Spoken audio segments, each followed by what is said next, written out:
Mesdames et messieurs, nous avons connu des années sombres. Tout d'abord, les éléments les plus importants en 5 points.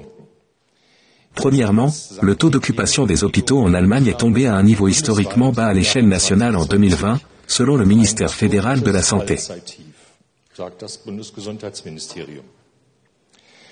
Deuxièmement, en 2020 et 2021, il n'y a pas eu plus de maladies respiratoires graves que d'habitude. Le coronavirus est arrivé, la grippe a disparu temporairement. C'est ce que disent les données sentinelles du RKI. Troisièmement, en 2020, il n'y a pas eu plus de décès que d'habitude, standardisés selon l'âge. La mortalité n'a augmenté qu'à partir de 2021, selon les données de l'Office fédéral de la statistique. Quatrièmement, les personnes décédées avec ou à cause du coronavirus avaient en moyenne 83 ans et le reste des personnes décédées avaient en moyenne 82 ans, selon le RKI et l'Office fédéral de la statistique.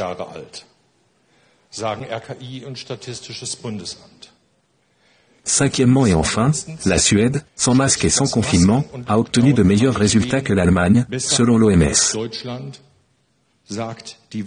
Rien de tout cela n'était donc dû aux mesures. Dans l'ensemble, ces 5 affirmations sont si incroyables que vous en trouverez un résumé dans vos documents, que j'ai nommé les faits officiels du corona. Vous y trouverez un lien officiel vers les sources de chacune de ces affirmations. En résumé, cliniquement, en termes de maladies et de décès réels, il n'y a rien eu de spécial. C'était tout à fait normal. Et ce sont les faits et c'est le point le plus important. L'idée d'une pandémie n'a existé qu'en raison de nouveaux tests de masse, dont les résultats ont énormément fluctué et ont amené le public à croire qu'il y avait plus de malades et de morts que d'habitude, ce qui n'était pas vrai.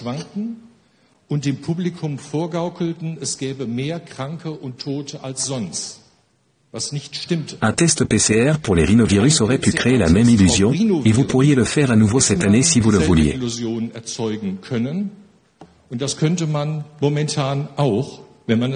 Comment les politiciens ont-ils réagi à cette situation clinique normale? Ils ont fermé les garderies, les écoles, les magasins, les églises et les entreprises pendant des mois, laissé les personnes âgées mourir seules et isolées, détruit la vie normale. La police a interdit de lire des livres sur un banc, traqué les jeunes en plein air et les enfants jouant dans la neige, tabassé des manifestants pacifiques.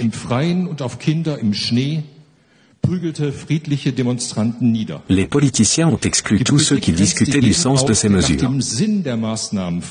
Ils ont fait annoncer par la ZDF que les enfants étaient comme des rapporteurs de virus et que les personnes non vaccinées étaient des profiteurs qui ne faisaient plus partie de notre société.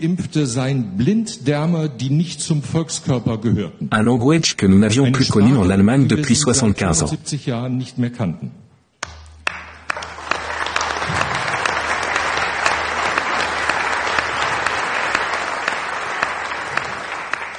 Habituellement, le pouvoir du gouvernement est limité par les tribunaux, les médias et la science. Mais cette fois, ils ont tous baissé les bras. Les tribunaux n'ont pas examiné la proportionnalité et n'ont cru que 2 témoins à ce jour, à savoir le RKI et le PI. Ainsi, le gouvernement a validé lui-même la nécessité de ces confinements et de ces obligations vaccinales, car le RKI et le PI sont des autorités sans réelle indépendance.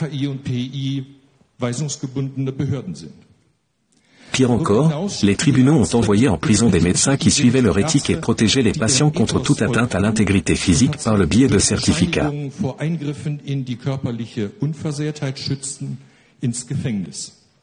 Presque tous les détracteurs notoires des mesures Covid ont été criminalisés, suspendus, licenciés, arrêtés ou perquisitionnés. Et Karlsruhe annonçait cyniquement que les droits fondamentaux des citoyens n'avaient pas disparu, mais qu'ils ne pouvaient juste plus être exercés.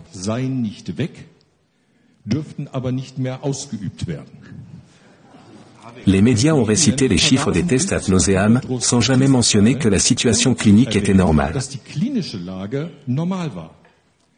Ils ont suivi le récit du PCR, qualifiant le professeur Puchel, qui a été le premier au monde à pratiquer des autopsies, de raciste, le professeur Bhakti d'antisémite, de complotiste et d'ennemi de l'État.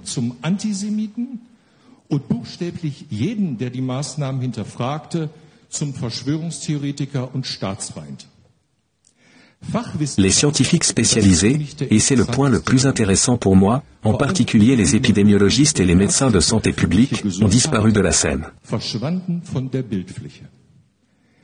An ihre Stelle traten Physiker, Verkehrsplaner, Mikrobiologen und Militärs, die das Publikum mit immer neuen Fehlprognosen und Modellrechnungen in Atem hielten, monatelang, jahrelang. À mon avis, une réévaluation critique de ces événements devrait clarifier 3 questions. Erstens. Laut Lehrbuch muss die Regierung zu Beginn einer wirklich gefährlichen Pandemie die Bevölkerung beruhigen, um Folgeschäden zu vermeiden. Pourquoi les politiciens ont-ils au contraire rédigé un document choc qui effrayait les enfants, leur disant qu'ils feraient mourir leurs grands-parents par suffocation? Pourquoi n'y avait-il pas un seul médecin dans cette commission de choc, mais par contre un sociologue et un professeur d'allemand? Pourquoi les politiciens ont-ils alimenté cet alarmisme pendant des années, alors qu'ils prétendent aujourd'hui n'avoir commis des erreurs qu'au début et par ignorance? Deuxièmement, en février 2020, les manuels d'épidémiologie et les directives de l'OMS déconseillaient des mesures telles que le confinement et la fermeture des écoles. Le RKI avait alors annoncé que les masques n'aideraient pas et que le corona était généralement bénin, ce qui était vrai. C'est aussi ce qu'avait souligné M. Drosten dans des interviews. Le même M. Drosten avait expliqué au chancelier Olaf Scholz dans un talk show que sans le test PCR, la pandémie ne se serait pas du tout remarquée, ce qui est également vrai. Qu'est-ce qui a conduit ensuite à cette volte-face radicale en mars 2020, alors que les données montraient alors qu'il n'y avait pas de danger particulier?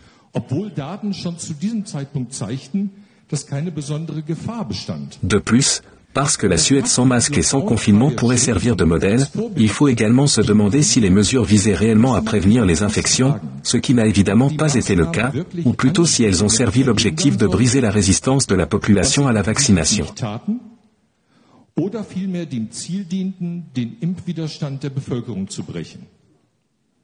Troisièmement et pour finir, pourquoi les politiciens ont-ils non seulement autorisé l'administration d'un vaccin expérimental, mais ont-ils effectivement forcé les gens à se vacciner par le biais des exigences de vaccination de type 2G, 3G et autres obligations par secteur d'activité?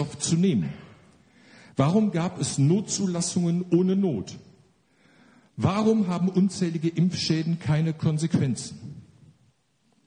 En ce moment, et je conclurai ainsi, des best-sellers paraissent avec des titres clairs qui reflètent, je crois, l'humeur générale. La mafia intensive de Tom Lausen, le crime d'État du Dr Frank ou la conspiration Corona du Dr Röhrig.